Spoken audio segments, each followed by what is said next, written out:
আসসালামু আলাইকুম। সবার আগে বাছাই করা ১০টি আন্তর্জাতিক খবর জানিয়ে দেব। প্রথমেই থাকছে শিরোনাম। তবে তার আগে অনুরোধ থাকবে ভিডিওটিতে একটি লাইক দিবেন।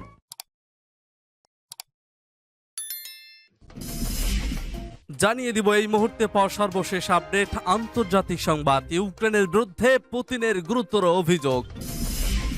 এরপর জানিয়ে দিব সোমালিয়ায় খেলার মাঠে বোমা বিস্ফোরণে নিহত ২৭। এদিকে কারাগারে ফিলিস্তিনিদের গুপ্ত হত্যা করা হচ্ছে। ইসরায়েলের কারাগার থেকে মুক্তি পাওয়া ফিলিস্তিনের বক্তব্য এবং জানিয়ে দেব মাদক ও পতিতাদের সঙ্গে মার্কিন প্রেসিডেন্টের পুত্র হান্টারের নগ্ন ছবি ফাঁস। সর্বশেষ জানিয়ে দেব পাকিস্তানে বিমান হামলায় ৩০০ জঙ্গি নিহত বলছে ভারত। শুনছিলেন সংবাদ শিরোনাম, এখন বিস্তারিত। তবে তার আগে অনুরোধ থাকবে ভিডিওটিতে একটি লাইক এবং কমেন্টস করে জানিয়ে দিন আজকের এই ভিডিও সম্পর্কে আপনার মূল্যবান মতামত। ইউক্রেনের বিরুদ্ধে পুতিনের গুরুতর অভিযোগ।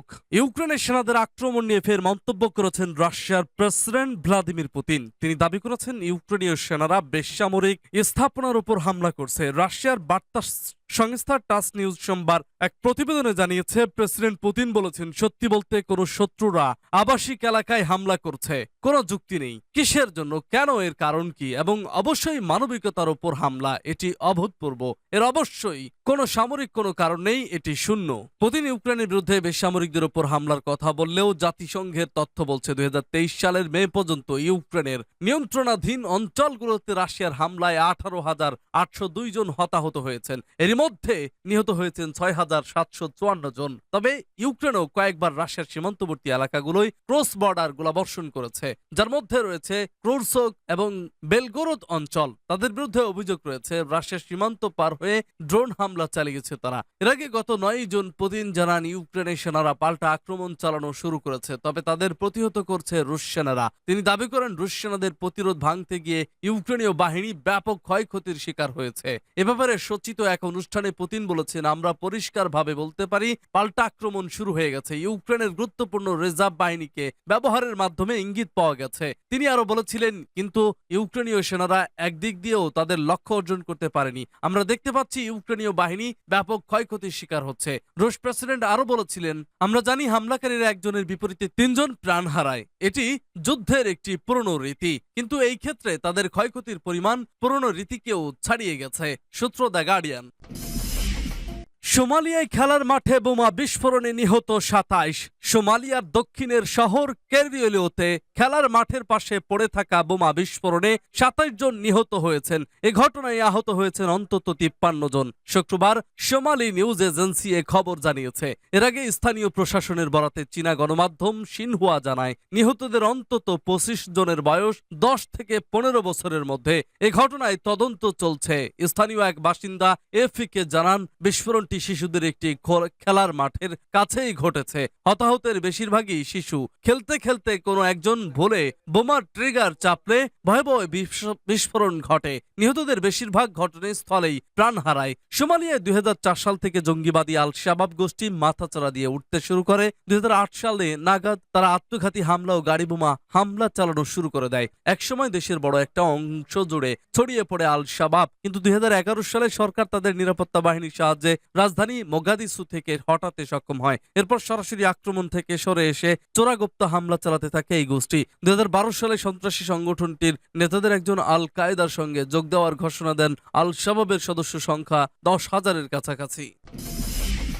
কারাগারে ফিলিস্তিনিদের গুপ্ত হত্যা করা হচ্ছে বলছে ইসরায়েলের কারাগার থেকে মুক্তি পাওয়া ফিলিস্তিনি। কারাগারে ফিলিস্তিনিদের গুপ্ত হত্যা করা হচ্ছে বলে জানিয়েছেন ইসরায়েলের কারাগার থেকে সদ্য মুক্তি পাওয়া ফিলিস্তিনি যুবক ইয়াসরি আতিয়া মিশরি। তিনি বলেন, যখন কোনো বন্দী অসুস্থ হয় তখন তার নাম ব্ল্যাকলিস্টে যুক্ত করা হয়, এরপর তাকে গোপনে হত্যা করা হয়। আমি অনেক বন্দীকে এভাবে হত্যা করতে দেখেছি।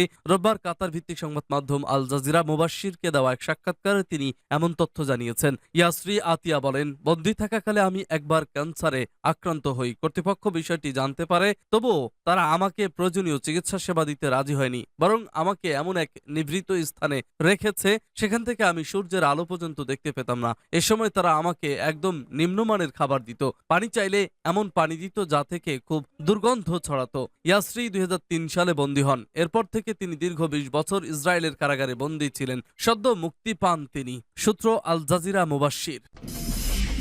মাদক ও পতিতাদের সঙ্গে মার্কিন প্রেসিডেন্টের পুত্র হান্টারের নগ্ন ছবি ফাঁস। ডোনাল্ড ট্রাম্পের একজন প্রাক্তন সহযোগী মার্কিন প্রেসিডেন্ট জো বাইডেনের ছেলে হান্টারের প্রায় 9,000 ছবি অনলাইনে প্রকাশ করেছেন। তিনি দাবি করেছেন যে মাদক ও পতিতাদের সাথে তার এসব নগ্ন ছবি সেন্সর করতে কয়েক মাস সময় লেগেছে। মার্কিন প্রেসিডেন্টের ছেলে ডেলাওয়্যারের একটি কম্পিউটার মেরামতের দোকানে তার ল্যাপটপ সারাতে নিয়ে গেলে সেখান থেকে ছবিগুলো ফাঁস হয়ে যায়। ছবিগুলো মিডিয়াতে প্রেরণ করা হয়েছিল এবং বাইডেনের প্রচারকে বিব্রত করার প্রয়াসে 2024 সালে প্রেসিডেন্ট নির্বাচনের আগে বেশ কয়েকটি ছবি প্রকাশিত হয়েছিল। সাম্প্রতিক ছবিগুলো মার্কো পোলো দ্বারা অনলাইনে প্রকাশিত হয়েছিল, একটি ডানপন্থী অলাভজনক সংস্থা যা ট্রাম্পের প্রাক্তন কর্মচারী গ্রেট জিগোলার দ্বারা প্রতিষ্ঠিত হয়েছিল।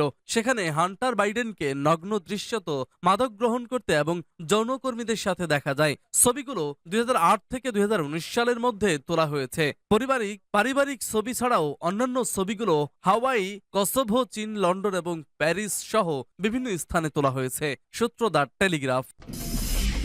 পাকিস্তানে বিমান হামলায় 300 জঙ্গি নিহত বলছে ভারত। পাকিস্তানের নিয়ন্ত্রণ রেখায় ভারতের বিমান বাহিনীর হামলায় 300 জন জঙ্গি নিহত হয়েছে বলে দাবি করেছে ভারত। আজ মঙ্গলবার ভোরে পাকিস্তানের জৈশ-ই মোহাম্মদ, হিজবুল্লাহ মুজাহিদিন ও লস্কর-ই তৈয়বার স্থাপনায় বিমান হামলা চালানো হয়। টাইমস অফ ইন্ডিয়া অনলাইনের প্রতিবেদনে এই তথ্য জানানো হয়। পররাষ্ট্র মন্ত্রণালয়ের সচিব বিজয় কেশব খোগলে সরকারি এক বিবৃতিতে জানান, নিয়ন্ত্রণ রেখার ওপারে পাকিস্তানি নিয়ন্ত্রিত কাশ্মীরের জৈশ-ই জঙ্গি ঘাঁটি ধ্বংস করেছে বিমান বাহিনী। নিহত হয়েছেন জৈশ-ই মোহাম্মদের সিনিয়র কমান্ডাররা। ভারতীয় বিমান বাহিনী বলছে তাদের 12টি মিরেজ 2000 জেট বিমান এই হামলায় অংশ নেয় এবং 1000 কেজি বোমা বর্ষণ করে অনেক স্থাপনা গুড়িয়ে দিয়েছে। তবে পাকিস্তান এই ক্ষয়ক্ষতির বিষয়টি অস্বীকার করেছে। হামলার পর নিজ বাসভবনে নিরাপত্তা উপদেষ্টা অজিত দোভাল, প্রতিরক্ষা মন্ত্রী নির্মলা সীতারামন সহ উচ্চপদস্থ মন্ত্রীদের নিয়ে জরুরি নিরাপত্তা বৈঠকে বসেন প্রধানমন্ত্রী নরেন্দ্র মোদী।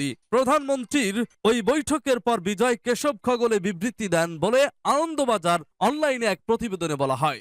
14 ফেব্রুয়ারি পুলওয়ামার সিআরপিএফ এর গাড়িবহরে আত্মঘাতী হামলায় 40 জন জওয়ানের মৃত্যু হয়। এর জবাব দিতেই ভারত এ হামলা চালিয়েছে। সংবাদ সংস্থা এএনআই এর খবরে জানানো হয়, ভারতের বিমান হামলার বিষয়টি টের পাওয়ার পর পাকিস্তানি সেনারা প্রতিরোধের চেষ্টা চালায়। তাদের তরফে পাঠানো হয় F-16 যুদ্ধ বিমান, কিন্তু ভারতের শক্তি দেখে পালিয়ে যেতে বাধ্য হয় পাকিস্তানি সেনারা। কোন রকম প্রতিরোধের সাহসী তারা দেখাতে পারেনি। টাইমস অফ ইন্ডিয়া অনলাইনের খবরে জানানো হয়, মঙ্গলবার ভোরে সার্জিক্যাল স্ট্রাইকের পর বৈঠকে বসেছেন ভারতের প্রধানমন্ত্রী নরেন্দ্র মোদী। নিরাপত্তা বিষয়ক ক্যাবিনেট কমিটির ওই বৈঠকে উপস্থিত ছিলেন স্বরাষ্ট্রমন্ত্রী রাজনাথ সিং, অর্থমন্ত্রী অরুণ জেটলি, প্রতিরক্ষামন্ত্রী নির্মলা সীতারামন, পররাষ্ট্রমন্ত্রী সুষমা স্বরাজ, জাতীয় নিরাপত্তা উপদেষ্টা অজিত দোভাল সহ ভারত সরকারের একাধিক শীর্ষ কর্মকর্তা।